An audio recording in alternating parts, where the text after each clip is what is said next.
Hello, Internet. I am Corion, your witch in residence here on YouTube. And this was originally recorded for Amazon Prime Day, but because of other events that were going on at the time, it had to get bumped. So, what I want to talk about is the Transformers movie, the original, the OG, the 85 movie. Um, I know some of you probably are thinking the Michael Bay stuff. I am not talking about that. I'm talking about the original animated movie. This is actually one of my favorite movies. It's very, very close to my heart, and it tells an absolutely amazing story. Now, before we get too deep into it, of course, I want to say thank you to my channel members. Thank you to my subscribers, and I just want to let you guys know who haven't subscribed. You guys are missing out on a lot. We do a lot of fun things around here, and I would hate to think that there's a potential for you to miss an episode. Please consider subscribing. Hit that bell icon so you get every notification. Or even better, become a channel member. My channel members will attest. I absolutely love them. I think they are amazing.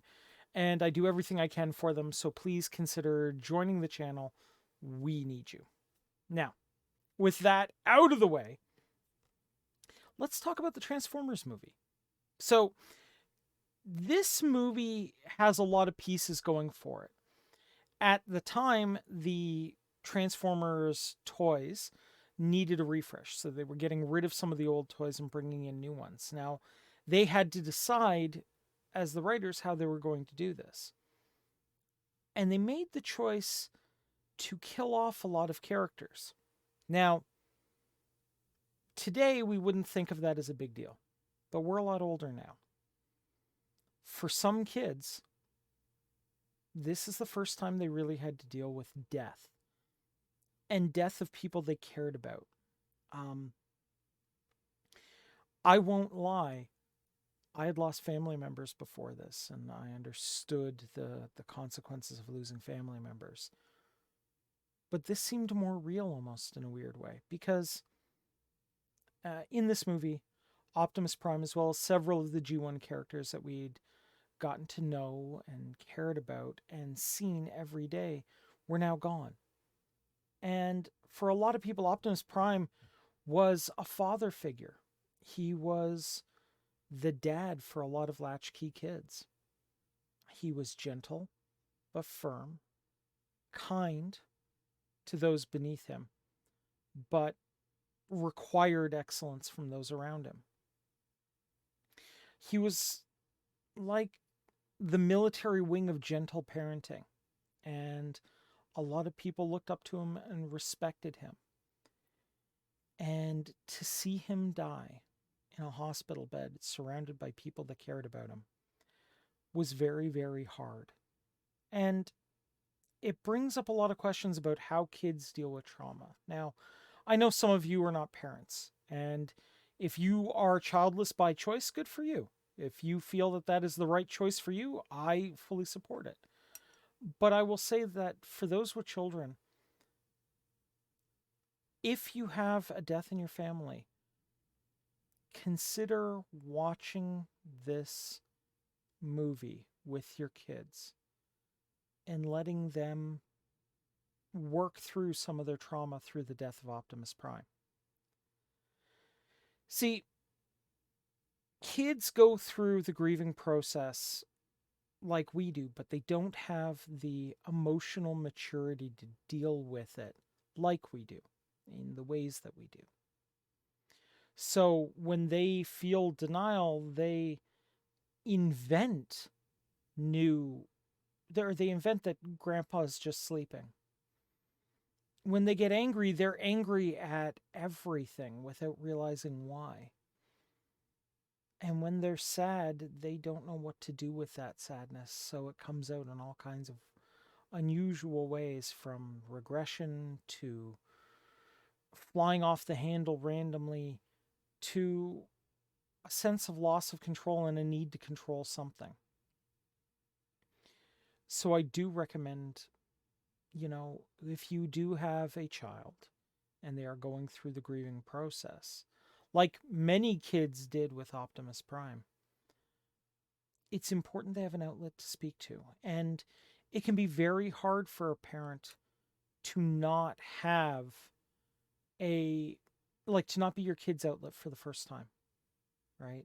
Um, Part of growing up, at least as far as my dad would say, is about being able to have supports other than mom and dad that you can rely on, that you can go to, be it friends, be it relatives, be it people you care about. So it can be hard to say to your kid, if you want to talk to aunt whoever or uncle whatever about this, that's okay. And maybe make time for them to do so. Um, when we lost my grandfather, my daughter's great grandfather, who my daughter was fairly close to, we made sure that a friend of the family, who she refers to as Aunt Jen, was available to her. And we made sure her biological aunts and uncles were available to her if she needed it. We even made sure that they got time to take my daughter for an outing so that she had time to talk if she needed to. And if she didn't, that was okay too. Because, again, kids deal with grief and deal with trauma very differently than adults. And this movie proved it. Did you know that there were kids that would not come out of their room? They were so upset at the movie until they were reassured that Optimus would be coming back.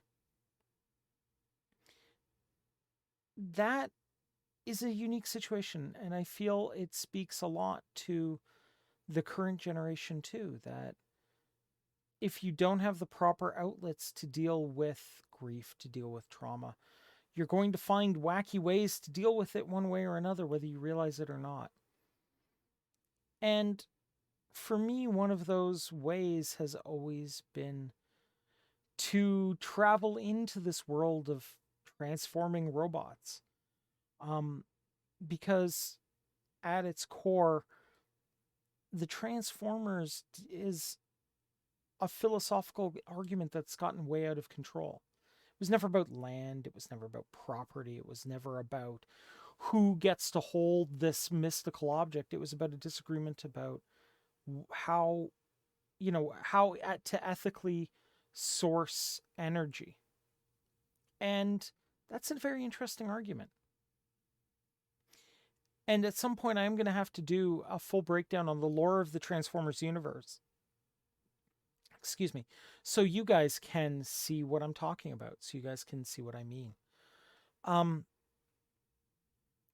I think that the biggest takeaway from the death of Optimus Prime that we can learn is that just because someone has fallen, because someone has sacrificed themselves, doesn't mean there aren't others around you. And yes, it will be different. But if we take a look at the Transformers that were there when Optimus died, Perceptor, the scientist philosopher of the Autobots, was there, who represents the wisdom of Optimus Prime. We have Ultra Magnus, the leader, the newly appointed leader of the Autobots, who doesn't really want, the reluctant leader, if you will. And he represents the commanding word of Optimus Prime. You have RC, who's the first female Autobot, and she definitely represents his heart. And you have Springer, who represents his spirit of adventure. And then you have Hot Rod.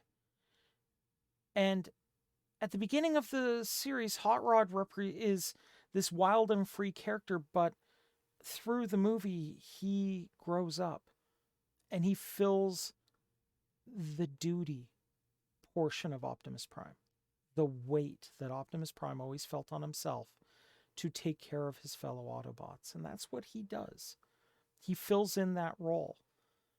He becomes the de facto leader because he recognizes that it is his duty to pick up where Prime left off.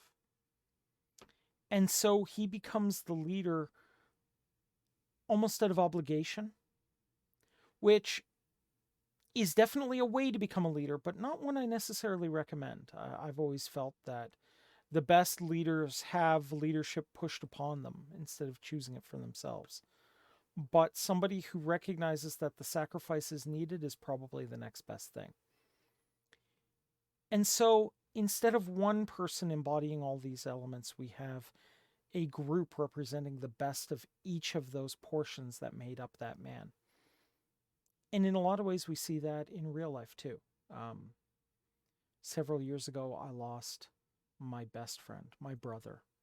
Um, the man's name was Tony, and he was probably one of the best of us. He was always full of youth and excitement and wisdom and compassion and courage and fearlessness, a slight bit of reckless amusement. And in my friends today, I can see pieces of that man in each of them. I will never be able to find another Tony in this life.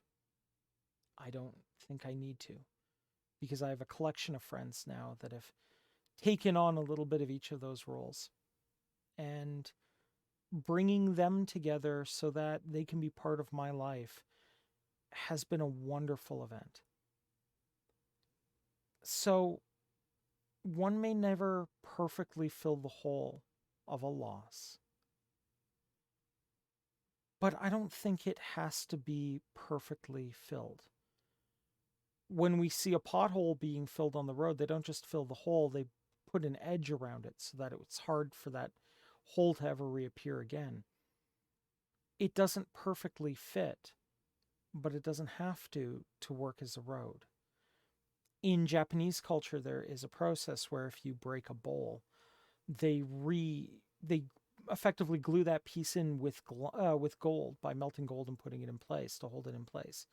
So the imperfection isn't just solved, it's actually made beautiful by its imperfection. And I can't think of a better metaphor for trying to rebuild those pieces that you miss in your life that were filled once. Overfill it. Meet people. Make friends. Help them bring out the best in themselves so that they will help you find the missing pieces in your own life. Now, I know as an adult, making new friends can be hard, but I'm going to put this forward. If you are a geek, go where the geeks are. Okay, as the Greeks would say. Go to fan conventions, go to fan meetups, go to the locations where, the comic book shop, go to your friendly neighborhood gaming store. Come out to the nights where they're playing a game that you're interested in. Be humble, be willing to say, listen, I don't know much about it, but it looked interesting and I really want to learn. And plant yourself near somebody who's willing to teach you. And I guarantee you will learn wonderful things. I recently got the opportunity to start playing a tabletop game called 7th Sea. And I got to meet so many new people and experience so many new wonderful things and make so many new wonderful friends to help build a new bowl that I can hold my troubles in by correcting some of the flaws and filling it with gold. And I hope you guys learn to do the same thing too. If you guys would like my help in helping you guys find new friends and finding locations near you to make new friends, please leave a comment in the video. I'd be more than willing to help. I have contacts all over the place in very surprising places in the world. And I would be more than willing to make those contacts available to you if it meant building a bigger bowl so that your stress doesn't overflow that bowl. So, guys, with that, I just want to say thank you very, very much again. Thank you for listening to me. Merry meet, merry part, and merry meet again. Take care, everybody. Bye-bye.